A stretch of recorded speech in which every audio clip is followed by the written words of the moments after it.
میرے پاس ایک شخص آیا، بہت زمانہ ہوا، اس علاقے کے ہیں، ڈاکٹر ہے بہت بڑے، انہوں نے کہا بچی کی شادی ہوئی ہے، پہلی اولاد ہے، لیکن بچہ پیٹ میں الٹا ہے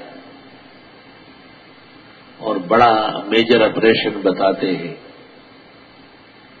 کوئی عمل ہو تو دے دے۔ میں نے کہا اچھا کوشش کرتا ہوں۔ میں نے بہت سوچا اور بڑے غور و خوض کیا، لیکن مجھے کچھ خیال نہیں ہے، میرے بھی تجربہ نہیں ہے، تقریباً نہ ہونے کے برابر۔ وہ مجھ سے ہر ہفتے پوچھتے ہیں، ہر 10 دن میں 2 دفعہ۔ میں نے کہا اچھا کوشش کرتا ہوں۔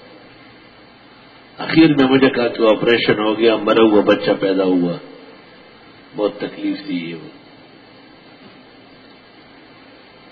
سال پورا نہیں ہوا تھا کہ مجھے کہا پھر حمل ہو گیا اور الٹا ہے۔ میں نے کہا اب بچے گئے انشاءاللہ۔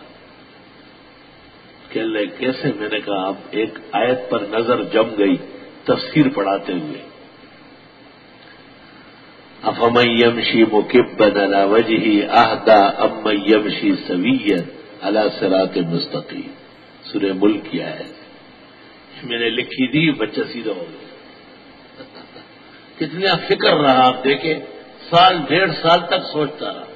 آسان کام تھوڑی کہ ایسی کرخی ہے مہاراج، تعویذوں کی دکان ہے، فلاں کی دکان ہے، دکاندار شاپ کیپر، التاجر هو الفاجر، اس سے تھوڑا کام چلتا ہے۔ سوچنا پڑے گا کہ وہ کلمات ایسے موزون ملے جس سے آدمی کے دل کو آرام آئے۔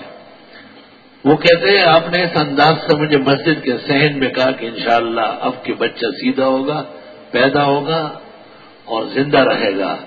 اس بچے نے گزشتہ سال مجھ سے ہدایہ اول پڑھ لیا ہے اور خامسہ پڑھ کر کے سادسہ میں ہو گیا ہے جو پیدا ہوا۔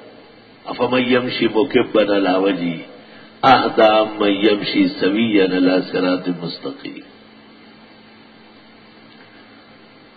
یہ آپ کو اس لیے نہیں دیتا ہوں کہ آپ دکانیں کھولیں، یہ آپ کو اس لیے بتا رہا ہوں کہ آپ کو احساس ہو جائے کہ یہ بھی دین کی خدمت ہے۔ من استطاع منکم ان ینفع اخاہ فلینفع، پیغمبر نے کہا ہے جس سے ہو سکے مسلمانوں کا بھلا کرنا وہ ضرور کرے۔